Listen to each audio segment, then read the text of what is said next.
Pourquoi est-ce préférable de ne pas faire sécher ses vêtements à l'intérieur? Quand vous avez lu le titre de cet article, vous avez sûrement pensé qu'étendre les vêtements à la maison était mauvais pour eux, cela les étirerait, les déteindrait. Pourtant, il n'en est rien. Dans cet article, nous voulons vous indiquer que sécher les vêtements à l'intérieur de la maison provoque des problèmes de santé. Cela est dû à l'humidité qui se répand. Comme vous le savez, les environnements qui présentent ces conditions sont les environnements préférés pour les acariens, qui, de plus, attirent la poussière. Ce type d'atmosphère sera propice au développement de la rhinite, tout en empirant le résultat des personnes qui souffrent d'allergies, d'asthme ou d'autres maladies respiratoires. Comment savoir si nous ne devons pas faire sécher les vêtements dans la maison? Sécher vêtements 500 x 323. La découverte est attribuée à une étude menée par l'Université de recherche d'architecture environnementale Mackintosh à Glasgow, Royaume-Uni. Le groupe de recherche a observé 100 foyers, dont 87% séchaient les vêtements à l'intérieur.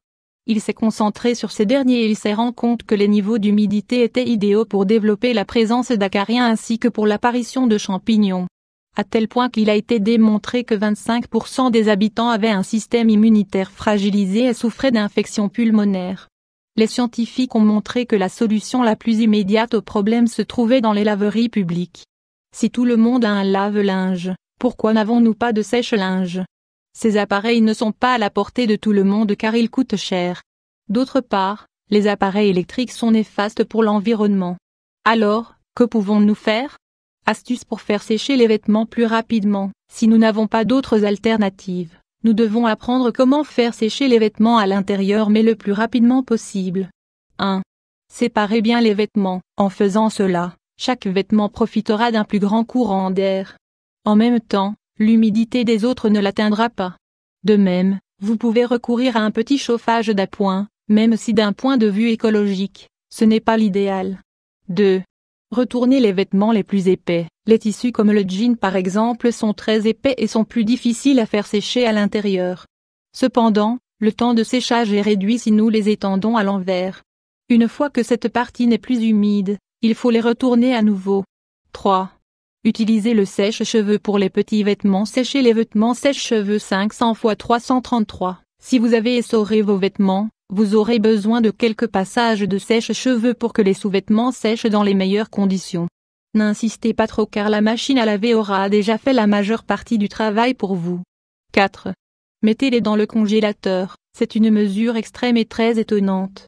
Pensez à ces journées de pluie où vous n'avez plus rien à vous mettre, mais vous devez aller au travail les jours prochains. Eh bien, prenez un sac en plastique, mettez les vêtements que vous voulez y mettre et mettez-le dans le congélateur. Lorsqu'il décongélera, vous serez surpris de découvrir que vos vêtements sont parfaitement secs. Vous n'aurez qu'à les repasser et c'est prêt. Mieux vaut une architecture bien pensée. Les propres auteurs de cette étude signalent que l'idéal est que les maisons aient des zones habilitées pour étendre les vêtements. Elles peuvent être intérieures, comme aux États-Unis ou extérieures. Elles peuvent se situer dans chaque maison ou dans des zones communes à plusieurs maisons. La seconde alternative est de loin la meilleure car elle réduit le besoin de sèche-linge. Architecture durable 500 x 331. Si les intempéries nous obligent à utiliser les machines en automne et en hiver, nous recourons aux méthodes traditionnelles lorsque le soleil brille. Il est évident que cette perspective implique que les maisons sont plus petites mais en échange, on peut profiter du plaisir d'avoir une terrasse chez soi. Quand on conçoit les villes et les quartiers, aujourd'hui plus que jamais, on connaît l'impact environnemental de cette action. Cette prise de conscience doit être projetée sur le maximum de personnes, afin de ne pas détruire la planète qui nous donne l'opportunité de vivre et de créer.